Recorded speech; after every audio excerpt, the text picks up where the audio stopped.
All right, what's up, people? Are you ready? Get ready for the great Bitcoin flipping show. Breaking it down, flip BTC. You know what I mean? What I'm talking about. This is going to be the quantum resistant Bitcoin protocol now that's coming out on X. We're going to talk about that. Have a space, break these things down. Some of the elements I want to just talk about today. I'm going to break down are like what's causing this great Bitcoin flipping. It's not hype, dude. I get it. Hype, hype, hype. It's all it is, dude. A bunch of talk, bunch of hype. Salesman, dude. Gavin's a good salesman. I get it, dude. I'm the best salesman there is. All right. Yeah, I get it. But, dude, no, that's not hype. No, it's actually happening. And it's going to be a really simple one click process once the rails are done. And people are already asking, they want to do it. It's not like these people with BTC, they want to hodl their stuff forever. It's just the cult, mindset is like crumbling. We want people to buy BTC. Get it. Get as much BTC as you can get. Get the price up as high as it goes. More liquidity on BTC, the better. Great job with Xiaowei Lu and Opcat and the guys at Scrypt getting out there to Abu Dhabi to help talk to Michael Saylor to tell everyone to buy more BTC. Good. I'm happy for them. I'm applauding them. Because the more liquidity on BTC is increasing the freaking flipping, dude. Because people are not onboarding onto the original Bitcoin protocol. No, they're onboarding onto BTC and Tether. They get Tether, they go to BTC, or they print Tether, they go to BTC. But as they get that, they're like, man, this stuff is really, not doing me any good. It's not going anywhere. What good is it? Just goes down, goes up, goes down. Got to be more to this thing than just holding onto it. Hodl, laser-eyed maxis. That's where it's happening, dude. So stay tuned inside. I'm going to break it down on a live show right now with the speakers panel. And I will see you on the inside at the top. All right. What's up? Here we go. We got some music tonight. We got the space music tonight. Space jams. Great Bitcoin flipping tonight. Show's going to be the freaking X space. We're going to rock and roll tonight. It's going to be a freaking, insane. If you want your bags pumped,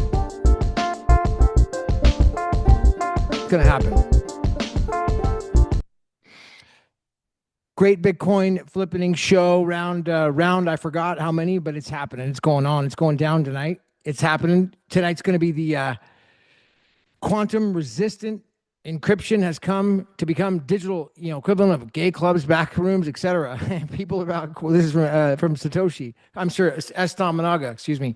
But we're going to talk about some of the quantum resistant stuff. We're also going to talk about the flip BTC, the great Bitcoin flipping, and how it's happening, and the elements that are lining up to cause this to happen.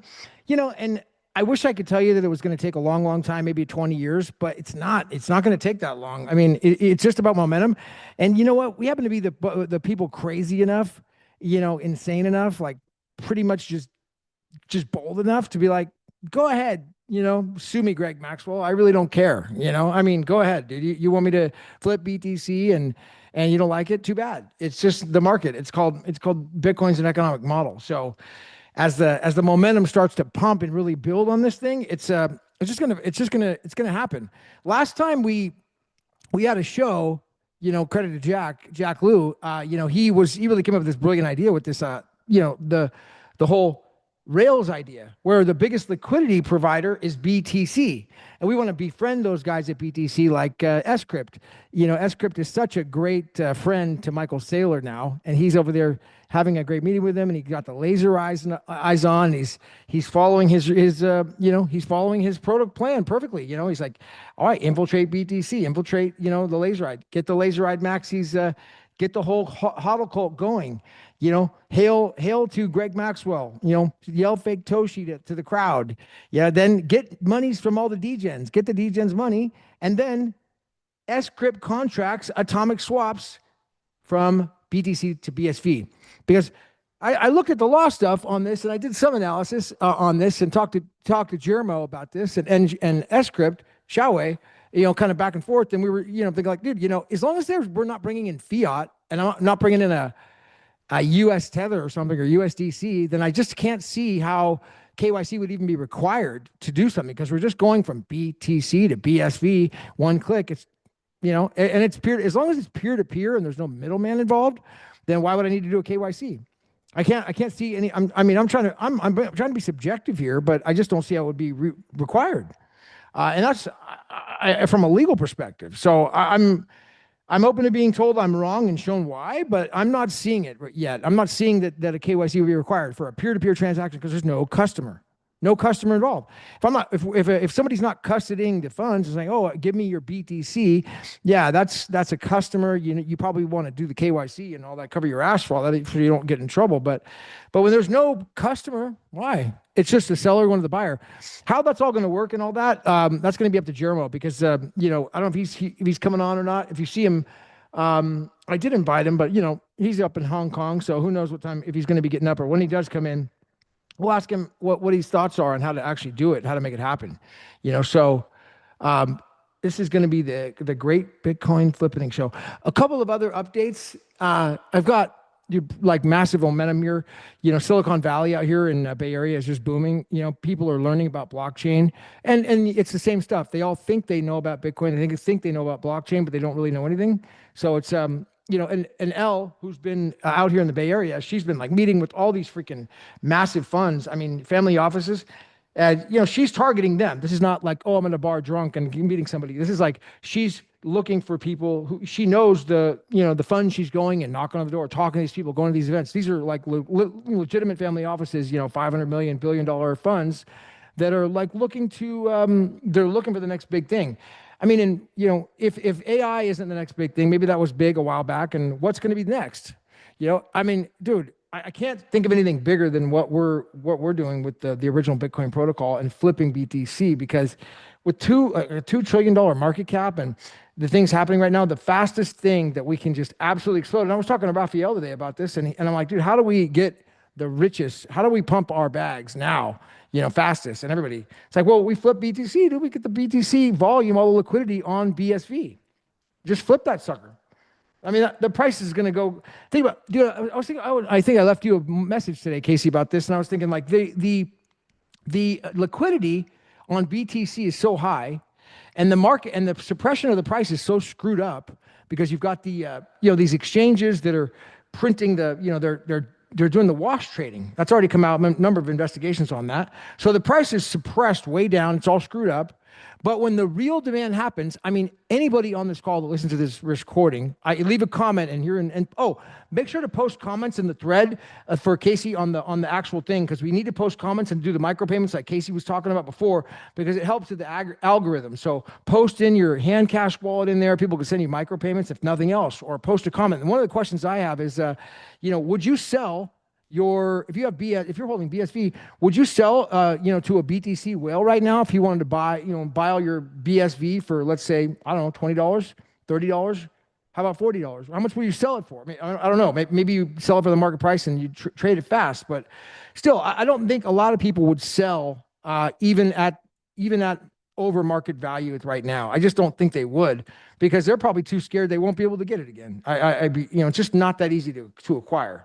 So when the real market comes in and the BTC people are actually creating it's on this atomic swap thing where it's like flip BTC. You click the one button, then the seller on the BSV, he names his price. It's going to be higher than that price that you see on the coin market cap, dude. I don't know how much higher, but it's going to be like $21. There you go. You got $1 in profit, higher. So it's going to be good. No, it's actually, it will actually create the real price discovery, I think, once you start having the market demand and all that, how it actually happens. So what is up? I see Jack Lou's got his hand up. What's up, dude? Good to see you.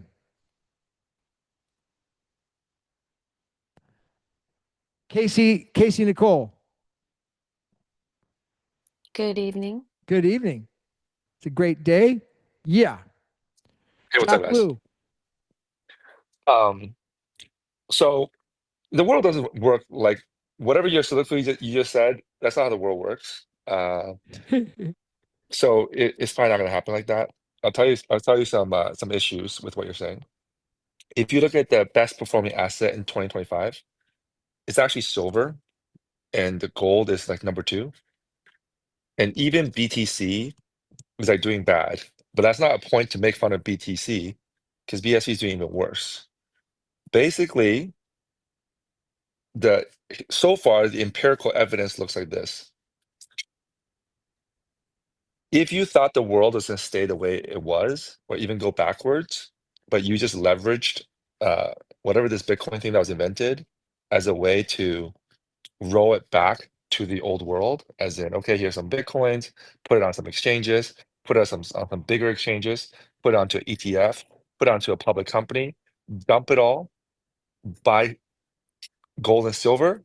If that was your thought pattern the last 10 years, financially, you are absolutely golden. And if BTC goes to zero, you don't care because you're sitting on gold, land, and silver, which is the money that the people used thousands of years ago. Okay, so you're not holding tokenized silver. You didn't tokenize gold. You just actually got silver in your vault. Okay. If you thought Bitcoin was some way to solve your world issues and solve the world's issues, you would have likely went from BTC to BCH to BSV, and you'll be broke right now. So these are the two paths of how you think about Bitcoin. Do you think about Bitcoin as a little tool to dump on people so you can get back to things that are actually valuable, like silver or gold? Or do you think Bitcoin itself is valuable and can change the world, in which case you are holding on to a relatively worthless garbage called BSV today? Now, Hmm. you hypothesize that this thing will change, but you have to accept that these are two ways of looking at the world. So if you want your way of looking at the world, which may or may not be my way as well, to succeed, you need to find a reason why the other way of looking at the world will get surpassed by your way of looking at the world. And what is that? And without that, they don't just come over. It's not they're all awakening and they're just going to buy that's not the empirical evidence is not only are the BTC people not thinking about BSV, the BTC people are thinking about how do I get silver. Okay. And the silver people, they want to sell the top. They're thinking about, so you should be asking silver people, what are they going to dump their silver for next? Because the gold people didn't dump it for BTC. The gold people this year dumped it for silver, right? Because silver is more divisible or like smaller units. So that shows that the current system is breaking apart and gold cannot be used as currency without like paper units representing it because it's too fine, it's too um, expensive. So we need to basically sell our gold for silver, which in a world disaster, we can use silver as money. So if you are anti-world disaster and you are pro-world harmonious, truth ledger, everyone's on-chain, metaverse, scalability, you have to tell people, you have to have a vision. How do you break the 15-year cycle, which is let's just take this digital piece of shit, pump it up, dump it, get gold, then get silver, get land, and low trust. Basically, the real pattern of the financial market is it's rewarding the lowest trust society possible. It's like saying, I don't trust my workers. I'm going to fire them and buy GPUs. I don't trust any politicians. I'm gonna elect apprentice actor. I don't trust any of this shit. I'm going to buy resources. So um, I only trust AI. You see? So if you want the world to change and flip to this high trust model where kumbaya, we're all on the same ledger, the truth ledger, blah, blah, blah, it's on you and this community to tell people why that would be the case and build products that would make that happen, not just say BTC's dumb. They're going to switch over to BSV tomorrow. Clearly, I might have said that 5 years ago. It didn't happen. It's probably not going to happen tomorrow. The atomic swap may or may not help, but hey, look, it's been 2 days. No one's built the atomic swap. So that just shows the vigor of this ecosystem is not really quite there. So I'll turn the floor back to you. Right on. This is great. I love the excitement and the enthusiasm. And I love it when somebody calls it like it is, man. Thank you, Jack. That's badass. You know, love it. Love the excitement, dude. BTC is not, it's not gonna flip the world. We gotta freaking do it. We gotta do the hard work and make the shit happen. That's for damn sure. You know. Raphael, welcome, buddy. Over to you. How you doing? So doing good, doing good. So well, it's been 2 days, and the day after the last conversation, they did put together the quantum Bitcoin vault for SV, which is good, but we definitely still need the atomic swap. So Gavin, what's up with Jermo? How far along is he with that? Tomorrow, you know, it's always tomorrow. No, we'll let's see if we can get an update when he comes in. So when he wakes up, pulls himself together, and we'll pull him in. We'll do some masterminding on this. It's going to happen. Definitely, it's very nice to see Bert putting the quantum Bitcoin vault together. So that's good. It goes to show that the thesis that Jack Lew has been talking about is possible, that things can be built within 24 hours, and that all it takes is for just a real good idea to step up, and for someone in the audience to hear it and know how to do it and just go ahead and implement it. So yeah, so I was expecting Bert to be on this call to follow up with him. Is he coming, or is he not going to be showing up today? Do you mind would you mind reaching out to him, Casey? Seeing if he's going to make it? Yep, she says Thank you, yes. Casey. Yes. Yeah, because I really wanted to talk to him. Because yeah, I this is all about speed of implementation, and what Jack says about vigor, it comes down to a mental framework of realizing that this network, you have to focus on what it does have, and it does have a lot of potential. And so if we are able to build the right things at the right time, this network really has a shot of breaking out from whatever container it's in. So that gives me hope.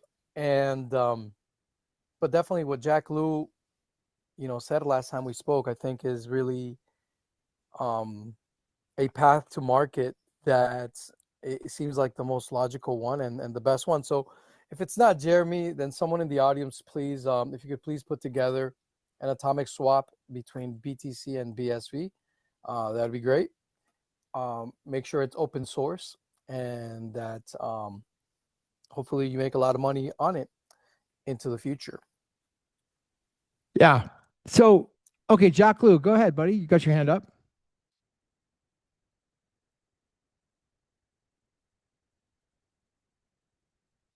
So the atomic swap, the way I would envision it, it would be an S-crypt contract, I would presume, where speaking to Jermo and Xiaowei, over the Xiaowei was flying back from the freaking Abu Dhabi yesterday. He was on an all-day flight after meeting with Michael Saylor there. So, but apparently it's going to be an S-crypt contract, and these are dev questions that are going to have to be answered. So it seems like that's what it is, a contract. I'd like to throw that out there to the group here as to actually how that works, for anybody who knows about S-crypt contracts, if that's the right remedy for this. And is it peer-to-peer? Do you know, Rad? Is it a peer-to-peer transaction, Rad?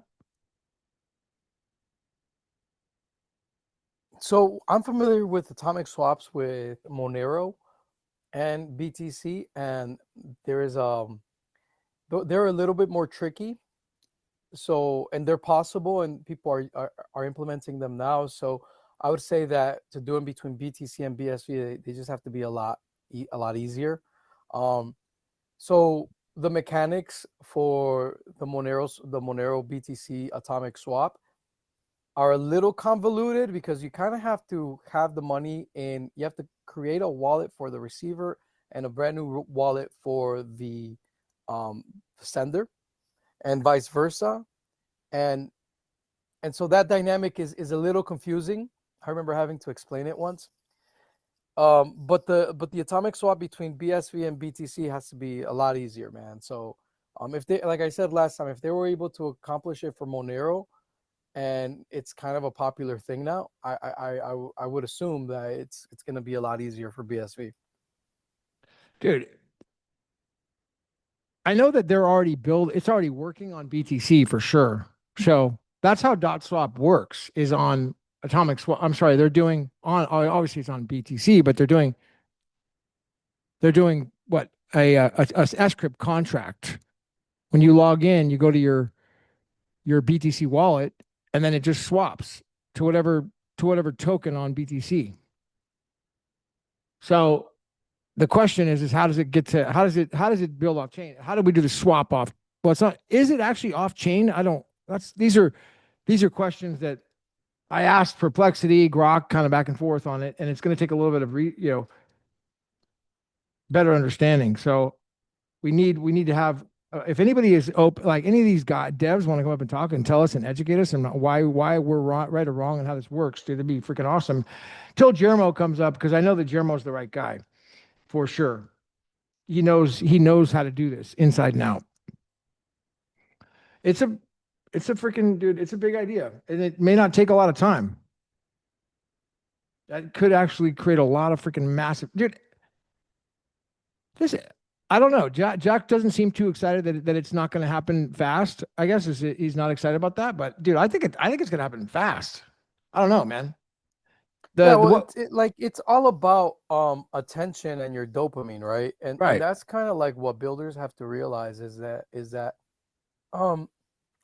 excuse me, you have to catch the moment of whatever hype, whatever is happening, and if you don't catch the right moment and implement the right product, well, then you're gonna miss out on that wave, right? And so I think for a lot of us that have been around for a while, like our dopamine is used to something very fast paced, and everyone, I think, at this moment in time is going through some sort of dopamine withdrawal, because there's not a lot happening in the crypto space in general. I've been hanging out a lot with like the BSV ordinals crowd and the NODS crowd. So go figure, like I'm hanging out with the NODS people, having conversations with the NODS people, and hanging out with the ordinals people in BTC. And they're just like two completely different creatures, right? Like the NODS people are like the super boomer BTC crowd. Their brain structure is like completely different than hanging out with like artists and very intelligent socially and psychologically, very emotionally intelligent people that you find in the ordinals. And what I noticed from the ordinals crowd is that they are looking for something. They're kind of like tired of the whole bullshit with knots right now. And the same goes for people in Solana, because you have a lot of like people from Solana that go back and forth with ordinals, and there's not really a lot going on. And the crypto world still has a desire to experiment, to do things, and it just seems like during this moment in time where there's not a lot happening in the space, Jack Lou's idea of creating more liquidity within BSV makes a lot of sense, because you can have the most amazing products in SV, but if you don't have the liquidity, you're not going anywhere, dude. Like, you're doing shit. So I see like Lament, Xanadu, 4chain, so many what seem to be very cool projects, coming out on the horizon, launching right now.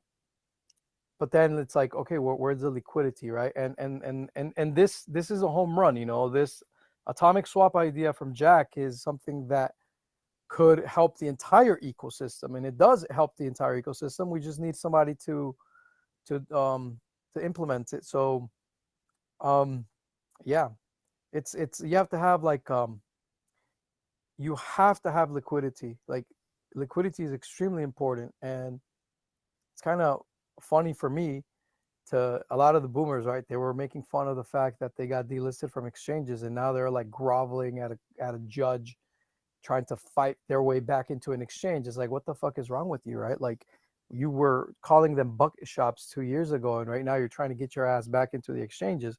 That's just like very much from every perspective, that mindset, that framework is very like scarcity driven, and it's like the pituitary gland of these people is firing, right? It's just fight or flight.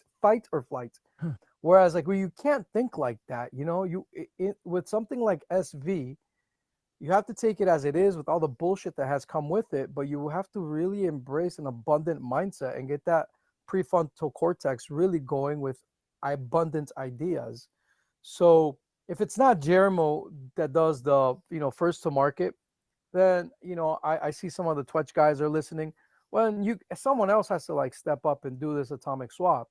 You can't wait around for someone to take the lead, if they're not like executing like right away. These things don't these things, and that's probably why I personally feel a little frustrated. Like, why the fuck is it not here? Like I thought this was gonna happen. I do like the Bert guy, Bert with the quantum vault for BSV. That's fucking awesome because now you have a carrot that you can throw to the market and say, hey, BTC is not quantum resistant, regardless of what Adam Back says or Craig Wright or any of these boomers say. Right there, that quantum is not that big of a deal. Well, I don't care what you have to say. What I understand is what the vast majority of the market understands. That's what sells. That's what gets attention. That's what where research is going into. Right, wrong, or indifferent, that's where the attention is. That things need to be ready for any qubit, some qubit expansion that could create a quantum threat on a network. So if that's what sells, if that's what's getting attention, then I'm really happy that Bert already made BSV quantum resistant to the eyes of those who are paying attention to this narrative. And kudos to him. I really hope he comes and talks to us tonight. Oh, there he is right now. He just pulled up. What's up, Bert? Thank you for making that happen, bro. Really appreciate it. Yeah, way to go, man. That was amazing, Bert. Good job. I mean, this is badass. dude. I mean, I wanted to, because let me just tell a story for the quantum thing. And again, let's put aside all of the hate, all of the know-it-all mentality. Like you said, all these boomers that say, oh, it's bullshit. Okay, let's put all that aside for now. Let's put all that aside. I go to the London Blockchain Conference. Actual family office comes up and talks to me, managing like billion, I don't know, a lot of money, and she's in charge of the office. What's the first question she asked me? She's like, I'm very concerned, and my clients are very, very concerned about quantum computers and taking over Bitcoin. And this is a family office in fintech, not a Bitcoin person, not a blockchain person, but specifically coming to the blockchain conference to learn about this one question. This is the one question that her and her, their portfolio has. Is it quantum resistant? Yes or no? And by somebody saying yes, it is. That's not good enough.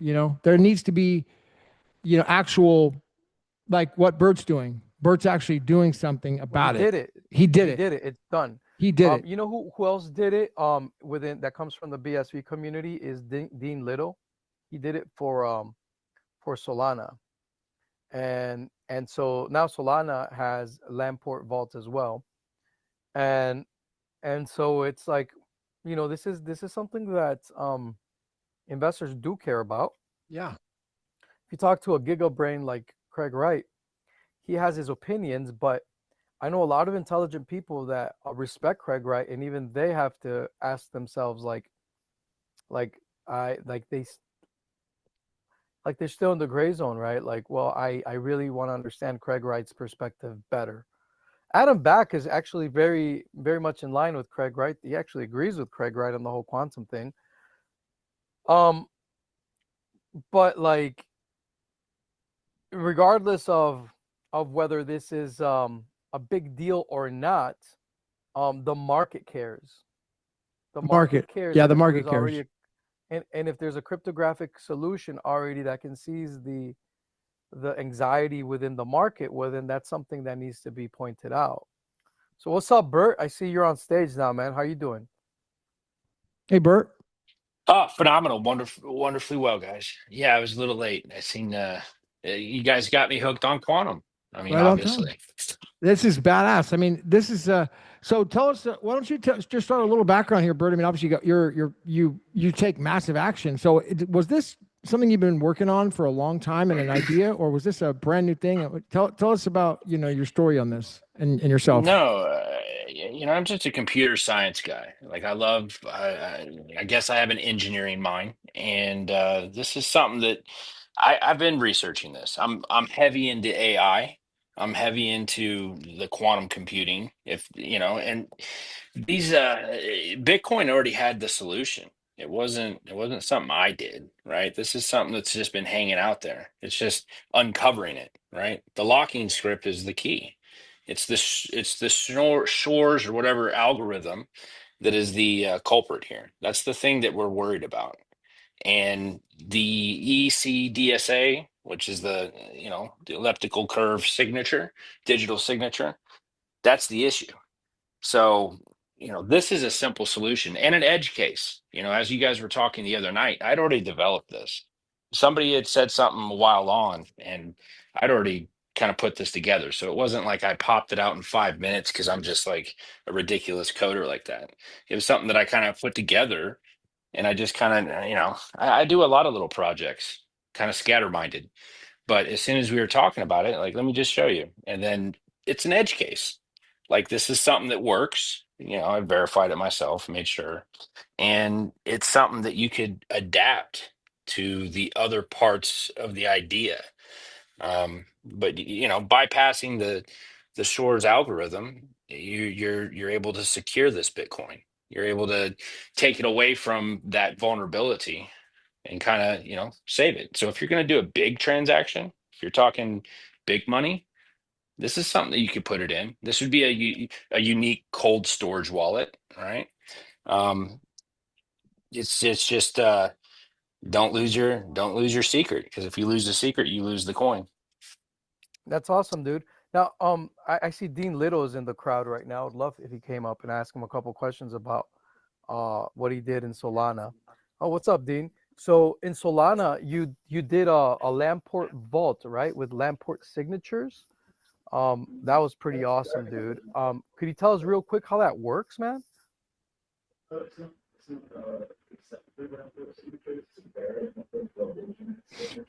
Hey, do you hear Dean? No, we can barely make out what you're saying, Dean.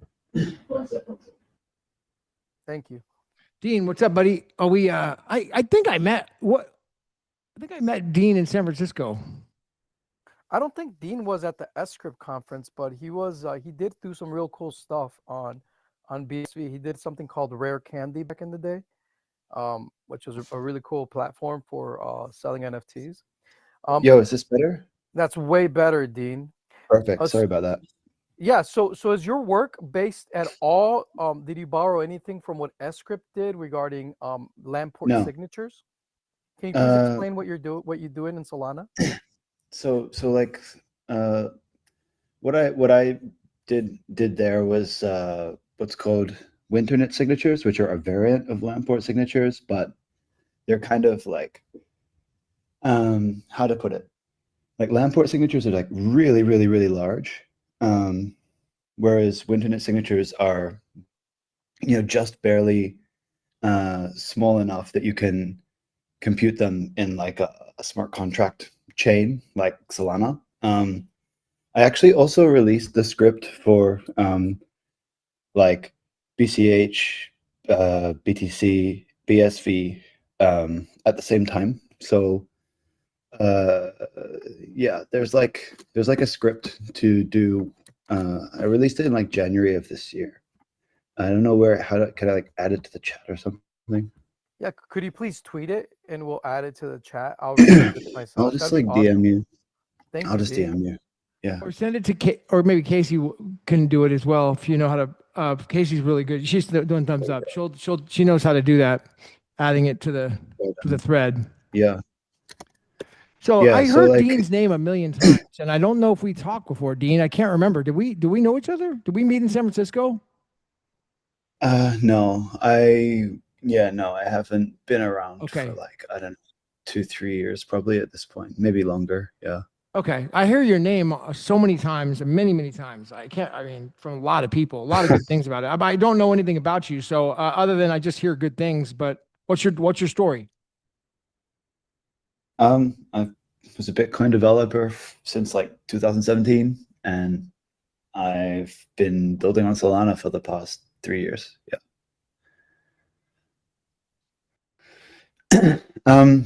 I want to ask Bert. So like, I look at this repo, and it looks I don't see anything to do with Lamport signatures here.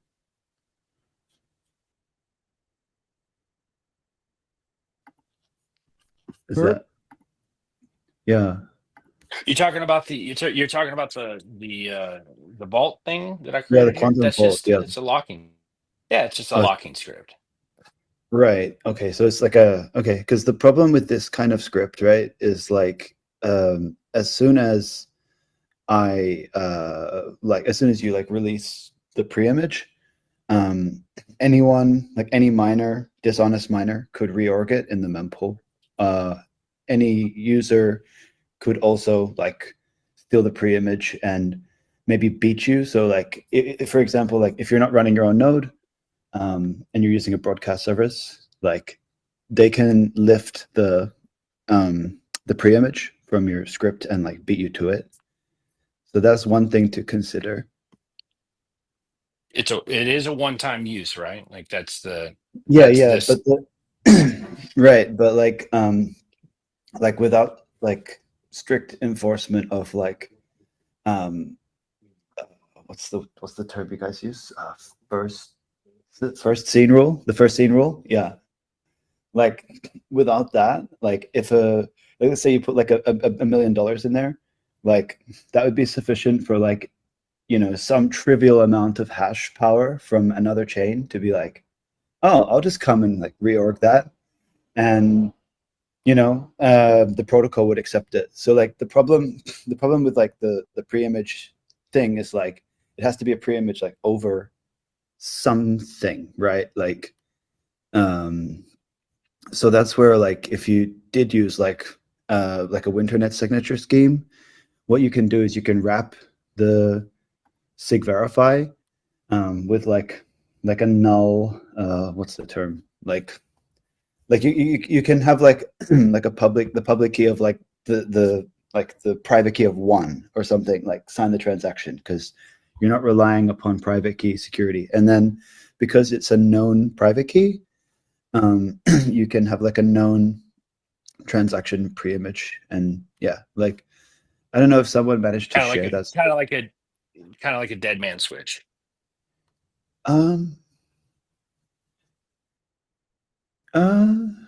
don't know if I'd make that equivalence. Maybe it is. I haven't thought about it, but it's kind of like the same like up push TX thing that like scrypt does, where it's like using the using like a signature of like a known private key so that it's like predictable, but not relying upon that private key for security. So, but if you do that, you can like wrap the signature scheme in Winternitz. So like I actually made a script. I don't know, like this might not be useful to you because you might want to do it the scrypt way, but there's like a raw script here, like on my GitHub in like a gist, and it would work on BTC, or I think it should work on BCH and P2SH. It should work on BTC if they enabled opcat and didn't have the script size limits. It's pretty large. It would be pretty trivial on BSV though. Like it wouldn't be a big deal. So it's just you're worrying about the first to unlock it, to find that pre-image. Right. So it's not finding the pre-image. It's like you as the owner of that pre-image know what it is, right? Mm-hmm. Yeah. And then you go and unlock that transaction or unlock that UTXO by providing that pre-image on chain, right? Revealing it on chain. When Correct. You do that, anyone else, like for the period that it's in the mempool, anyone else, or before it hits the mempool, like say you broadcasted via some service that was, you know, dishonest, they could detect this signature and go, like they could detect this, like this transaction type and be like, oh, I can just steal this dude's SHA-256 hash and, you know, unlock the UTXO and send it somewhere else. So you don't really have like protection. It's like, this is the equivalent of like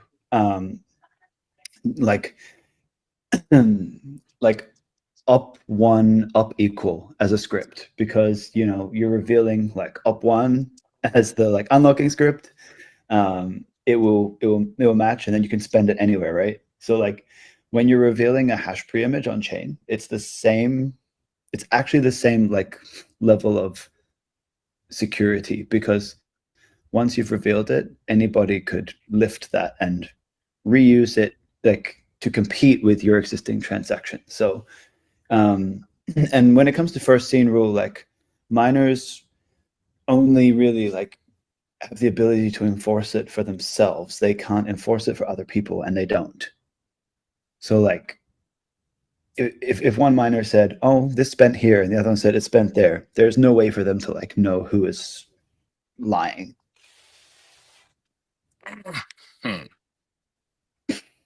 Understood. Yeah.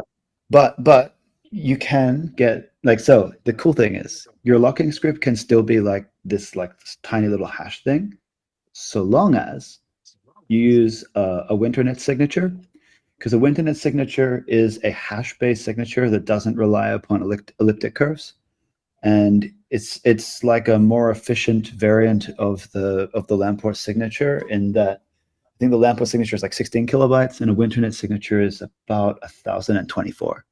So, 1,024 bytes. So yeah, like, well, one kibibyte, right? Yeah. So like that's like really good. Like that's nothing, right?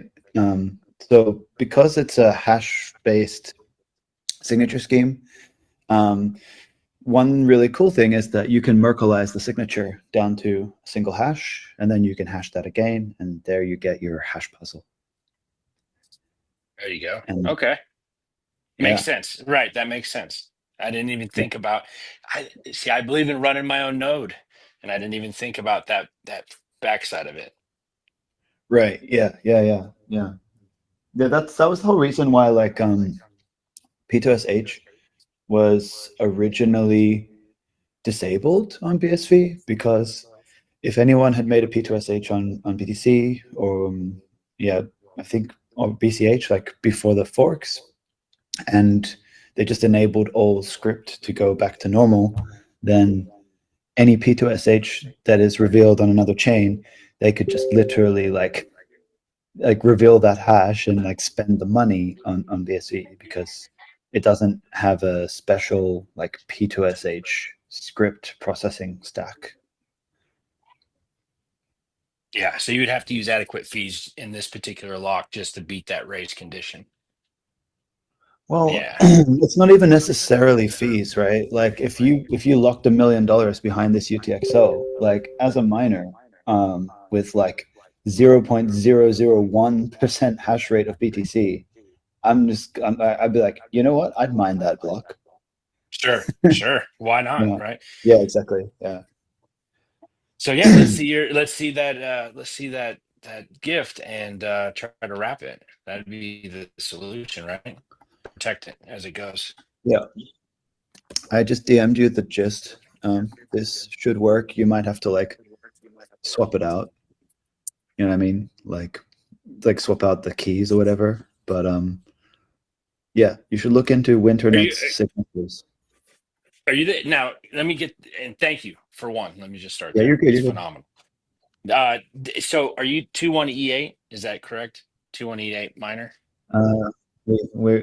Many people are 21. Sure. Because I appreciate that, because that's what really got me going down playing with some of this stuff, by the way. Good. I'm glad that people like hashing things. I live in the terminal 4 hashes, right? That's the sweet spot for me. Right on. All right, so Yeah. we have quantum resistant, but we just need to we need to protect it as it goes through. Right. Yeah, exactly. So like a Winternitz signature will give you quantum resistance, but it will still have like the locking script will be that tiny like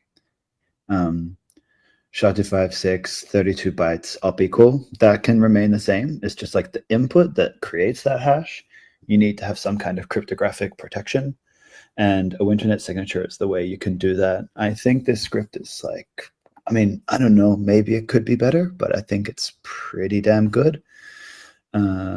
Actually, the other thing, actually, you know what? It's not optimal for BSV. I remember why.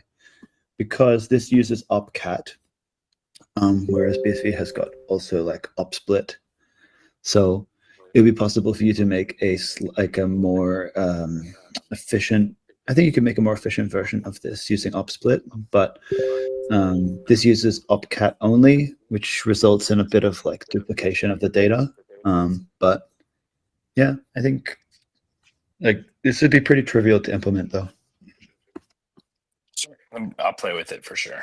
Thank you, Dean. Yeah, right on. So what Yeah, you're what made you bounce over to Solana away from Bitcoin right now?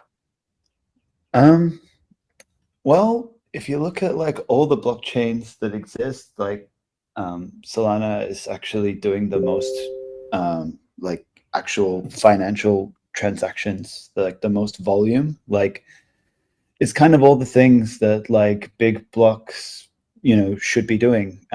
Like the size of like the Solana ledger is something like 360 terabytes. It does like in 1 month, it does more transactions than like, Ethereum has ever done in its lifetime. It has like stupid high levels of capital efficiency. Like it's the only chain where the spreads are tighter than centralized exchanges. And with like prop AMMs and stuff like that, you're talking about like, like beating Binance. Like there's like the best place to buy Solana is actually on the Solana because the spreads are tighter than Binance. You have NASDAQ companies listing on both Solana and NASDAQ, and the spreads on Solana are sometimes better than NASDAQ, and that's supposedly the best place to trade stocks in the world, right?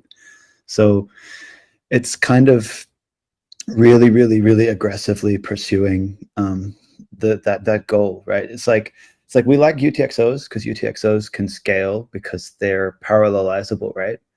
And we don't like the account model of Ethereum because every time you change anything, it's like it's a global update, right? And that locks the global state, which is very, very slow. Solana is kind of like the best of both worlds. You get the ability to have accounts, so you don't have like the indexing burden of like UTXOs on Bitcoin, but you still have the parallelization because everything is split into accounts.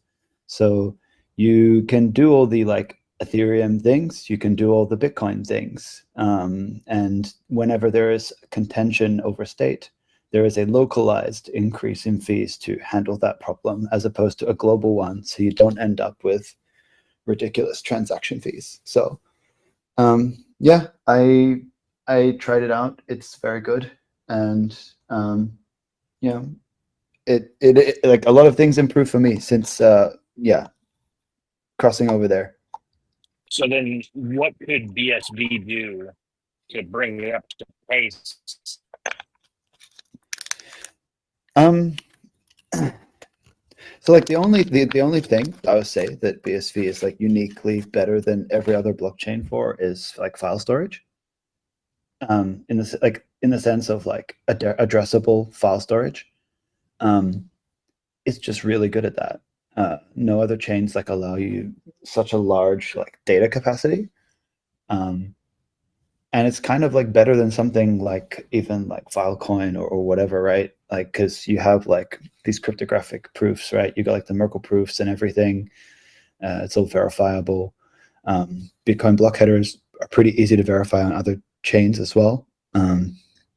So if it were me, like I would be like leaning into the strength of the UTXO model where it's like, we don't care how big this thing is. We can pack a lot of them and each of them are uniquely addressable. But when it comes to like financial transactions and stuff like that, like the UTXO model just will not compete with that. And the reason is because of the indexing burden that like every time you spend it, you have to track what the next one is. And also like 10 minutes settlement is just like really, really slow. There are some ways that you can improve that. Like you can have like miners, right? Like let's say the majority of miners signed something saying like, we will include your transaction in this order in our blocks. And they give you some kind of like a proof, like some kind of, maybe not a proof, like an attestation, right? Something that you could take to the bank, where like say 80% of hash rate agrees, this thing will get, placed in the block in some order. If you have that kind of guarantee, like from a miner, like, yeah, it's actually possible to enforce like sort of some kind of zero confirmation that is better than probabilistic. But that's also really slow, right? Like we're talking about, you get 400 milliseconds finality. To give you an idea, Binance has 20 milliseconds finality. So if you want to compete with like these centralized systems, right? Like there's 10 minutes, there's 400 milliseconds, and then there's 20 milliseconds. It's like, who is closer to that in terms of like striking distance? I don't know, man. Like it's a tough sell for UTXOs to do that.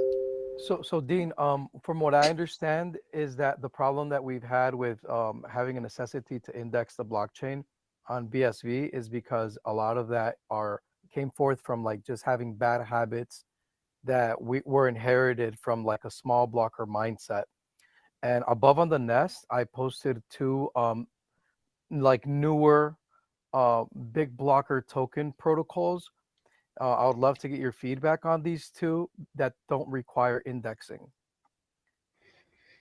Yeah, like they still would require indexing. There's no way for you to avoid indexing UTXOs, right?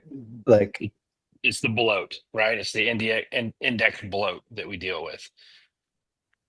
yeah, like it's like on Solana, for example, right? Like you just have an RPC and you just like send some transaction to the RPC, and 400 milliseconds later it's like it's accepted.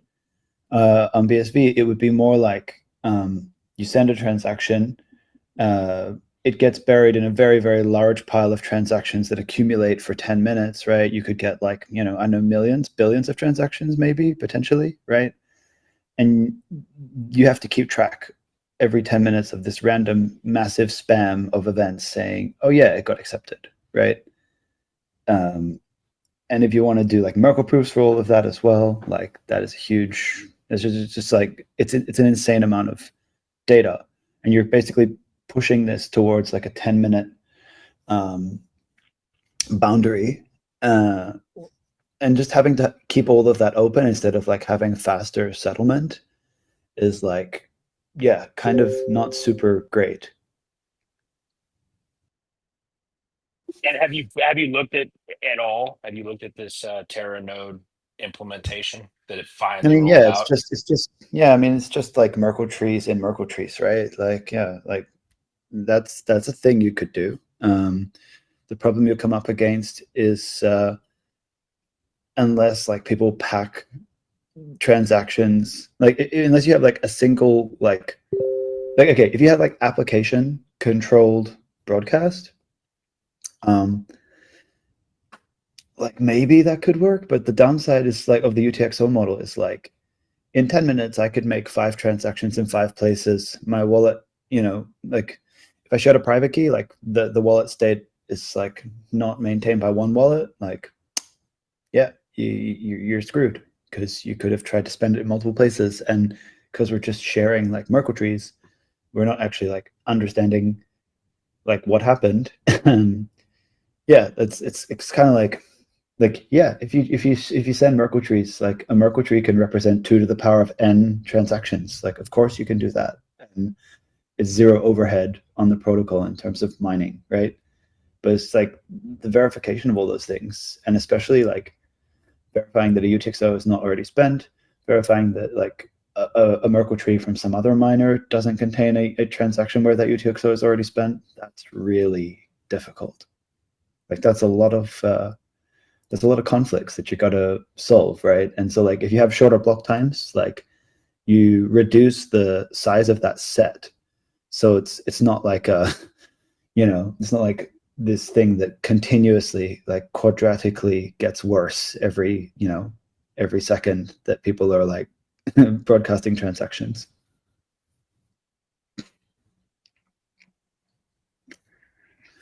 Very good. That was my thinking on some of this as well. That's interesting. Yeah, no, that's kind of my take. Like, yeah, like, but it's very obvious that if you just like are using Merkle trees and passing Merkle trees around, that that can, you know, technically can support 2 to the n, right? So it's like, who cares? Like, you can have as many transactions as you want. Yeah. So Bert, do you I mean, I guess Dean, do you think this is a quantum resist? I mean, is this a quantum thing for real or what? That this quantum resistant protocol? It's not. Oh, would the protocol be quantum resistant? Yeah.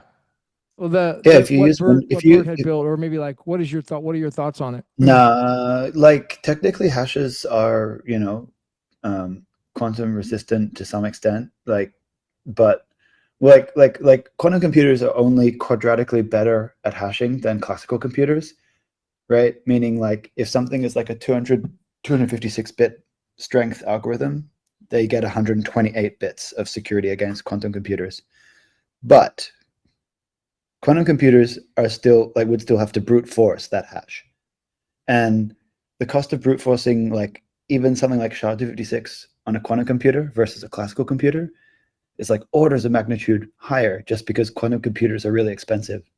So even if there's like this theoretical advantage, monetarily, it's like impossible to get an advantage. It's like, you know, if it were advantageous to mine SHA-256 hashes like this on a quantum computer, people would be making quantum computers, not ASICs, but like, what is the market actually doing, right? So there's your answer.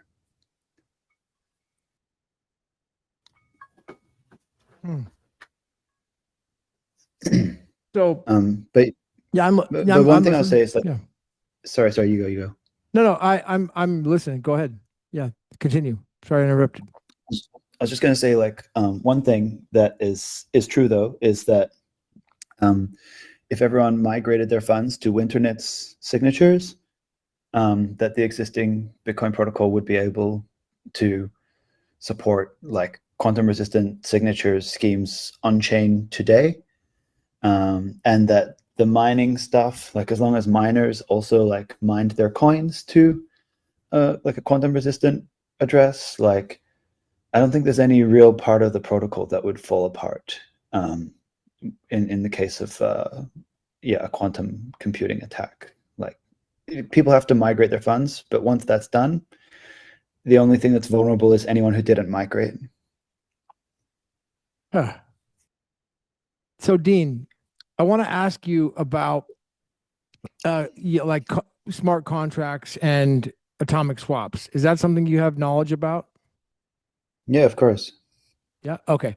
So we had a thing the other day. Raphael, do you think he's up to speed on this, or do you want to maybe ask the question a little more informed, Raphael, on the concept?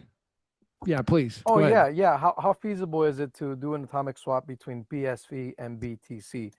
We're trying to get as much liquidity as possible into BSV as you would assume. We did this on Twitch in like what 2020, 2021, something like that. Oh, really? I didn't even notice that. Really? Yeah, so you guys had atomic swaps between BSV and BTC already? We did like the atomic, like what you're talking about is something probably called a hash time locked contract. And that's something that's been around for a really long time. Like I think Bitcoin developers had like suggested this all the way back in like 2015 or something. And yeah, it's like it works, but the thing is like you don't want how do I put this? You want to use the chain that has the higher like security budget, right? To handle the actual like time locking mechanism, because otherwise, if it's like a low difficulty chain and a large amount of funds, then it's like actually pretty easy to attack with like as a miner. So, but yeah, it's like it's totally doable. It's Yeah, this is not a new idea. Like, this has been around for a really long time. You can just Google HTLC. You can also do it with Ethereum. Basically, anything that uses anything that has hashing actually should be able to do it. So Dean, is it going to be a peer? So when you do a transaction like that, does it go from peer to peer, or does it go into an exchange or a middleman? I mean, how does it work? Okay, so it's actually really simple. So I create a script that is basically a time lock, right? And actually, like, Bitcoin used to have what is it called? What's it called? This upcheck sequence verify and upcheck. Is it upcheck lock time verify? I can't remember. It's been a while. Yeah, UpCLTV, yeah, upcheck lock time verify. It used to have that. They removed it in BSV. Now they want you to use the nlock time directly and, like, I don't know, introspect it from the signature or something, so it makes it like harder. So, but basically, you have a script that has two ways it can be spent. Either a pub key and, like, a hash pre-image can spend it, or B, after some period of time, a pub key can spend it. And then on the other chain, you basically have, like, another script that says you can take these funds if you provide that pre-image.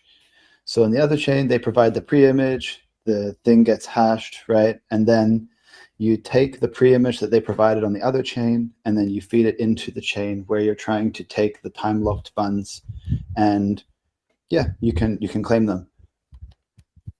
So it's like, by taking your funds on the other chain, they're like forcefully revealing the secret for you to take their funds on the chain that you want them. Okay, right on, right on. Yeah, so the people leading this right now, this endeavor, do you remember the Mempool guys from BSV?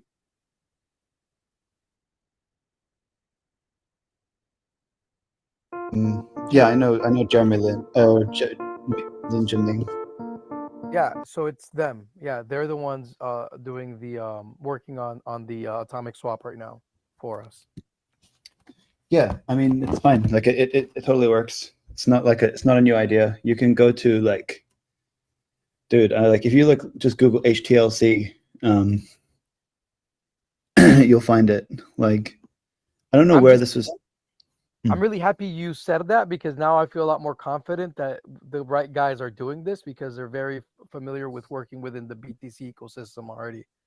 So yeah, Jeremy's listening too, Raph. I'm not sure what account he's under, but I've been texting with him throughout the whole process. So he's trying to he's messaging me questions which I don't understand, but so I would ask him, but I don't understand what they mean. So I'm gonna have to defer. Tell him to jump on.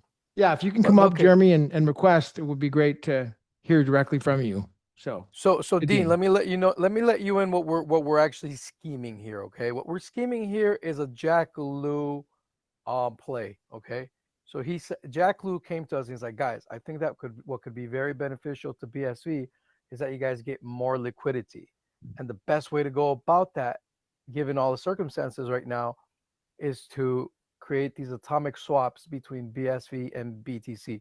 So that's happening. And then, as a caveat for people to move over, is to fall into a narrative that BSV allows you to have a quantum resistant Bitcoin, which Bert created within less than 24 hours. What you saw on GitHub, that was less than 24 hours that Bert put that together. But now that you're adding the what are these called? The Winternitz signatures. So now it's going to be more beefed up, right? So that's awesome.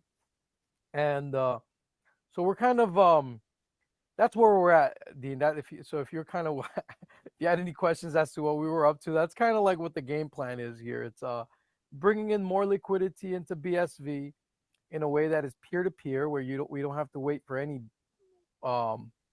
exchange or listing or whatsoever, to tap right into BTC and to create narratives or caveats that would bring people to BSV, like the whole quantum Bitcoin desire that everyone has right now. So that's what we're up to. There's also a lot of other things that could be built on BSV, but without the liquidity, it's almost like, okay, what the fuck are we doing, right? Yeah. We need the liquidity. Yeah, you were saying?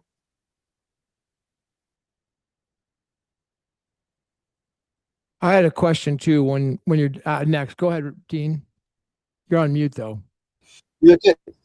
Sorry. Oh, I said I think Raphael was asking you something, and then you were on mute. Go ahead. Over to you.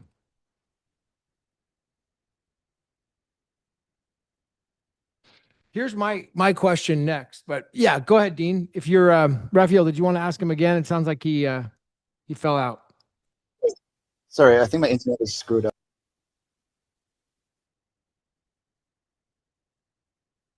All right. Well, here's so what. Go ahead. We Yeah. can build many cool things in BSV, right? Like that is something like we haven't even explored what could be possible in regards to like using different cryptographic schemes to create real cool tools on BSV. No one in BSV has really ventured out and tried any tooling